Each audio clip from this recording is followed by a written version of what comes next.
मीरपुर नाम के शहर में तेजस अपनी पत्नी नीरू के साथ रहता था। पति पत्नी दोनों ही नौकरी करते थे। एक दिन तेजस गांव अपनी माँ के पास फोन करता है।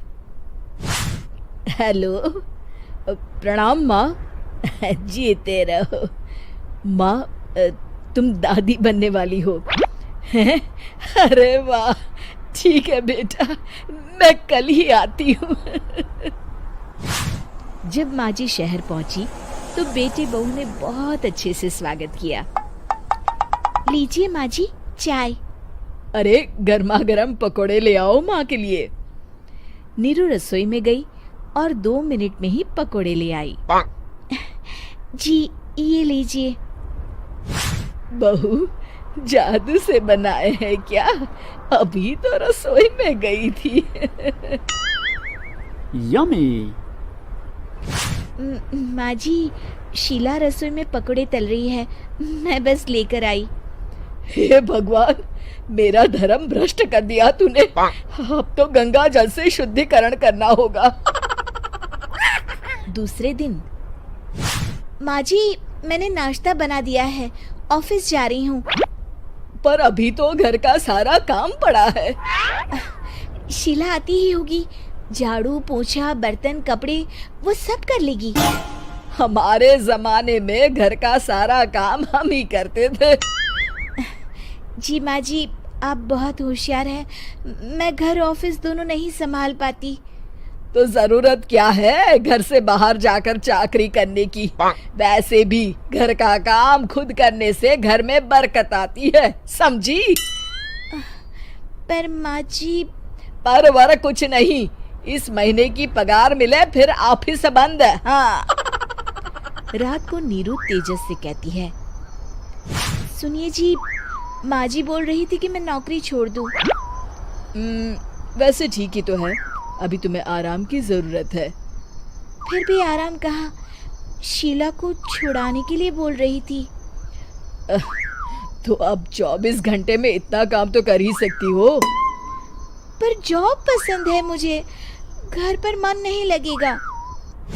अगले दिन जब दोनों ऑफिस के लिए निकल रहे थे, मेरी तो कोई कीमत ही नहीं है इस घर में। माँ जी, आजकल महंगाई बहुत है, रहन सहन भी बदल गया है, दोनों नौकरी करते हैं तभी ठीक रहता है। अच्छा, तू कहना क्या चाहती है? मेरा बेटा तुझे बिठा के खिला नहीं सकता? तू ही इस घर का खर्च चला रही है, हैं? नहीं माँ जी, मेरा वो मतलब नहीं था।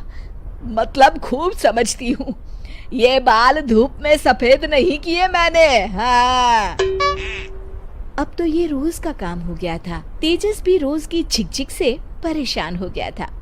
एक दिन उसने कहा, नीरू, वैसे भी तुम्हें मैटरनिटी लीव मिलने वाली है, तो अभी से ही छुट्टी ले लो। पर क्या, मेरी सैलरी अच्छी खासी है। आखिर नीरू ने रिजाइन कर दिया। जब बच्चा हुआ तो घर में सब बहुत खुश हुए। कुछ दिनों बाद तेजस फाइल देख रहा था। क्या हुआ तेजस, कुछ परेशान लग रहे हो? हाँ, वो हमारी जितनी सेविंग्स थी वो तो हॉस्पिटल में और छठी के फंक्शन में खत्म हो गई है नीरू। और अभी वैसे मंदी चल रही है तो मैं बोल रही थी कल मुन्ना को हेपेटाइटिस का टीका लगवाना है। नीरू, क्या पोस्टपोन नहीं कर सकते? नहीं जी, बिल्कुल नहीं। अब तेजस को समझ में आ रहा था कि उससे गलती हुई है।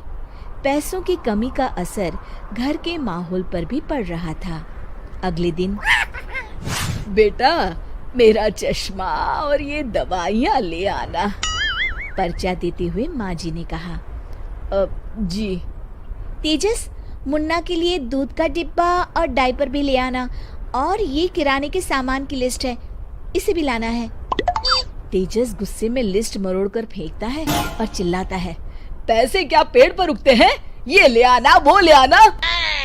अरे पर ये जरूरत का सामान ही है। वो गुस्से में बिना कुछ कहे ऑफिस चला गया। अरे लंच तो ले जाइए।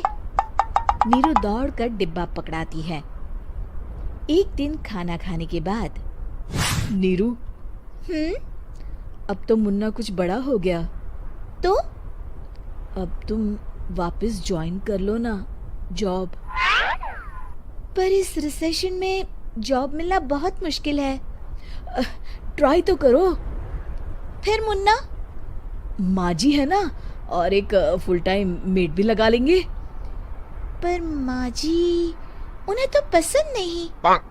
तभी माँ जी वहाँ आ जाती है और प्यार से नीरू के सर पर हाथ फेरते हुए बोलती है, अब मेरी समझ में आ गया बहू, पहले के और अब के समय में अंतर है। तुम काम शुरू करो, मुन्ना की जिम्मेदारी मेरी। मेरी प्यारी माँ जी। ये कहकर नीरू उनके गले लग गई। शिक्षा, परिवर्तन संसार का नियम है, हमें भी समय के साथ चलना चाहिए। उम्मीद है कि आपको हमारी ये कहानी पसंद आई होगी।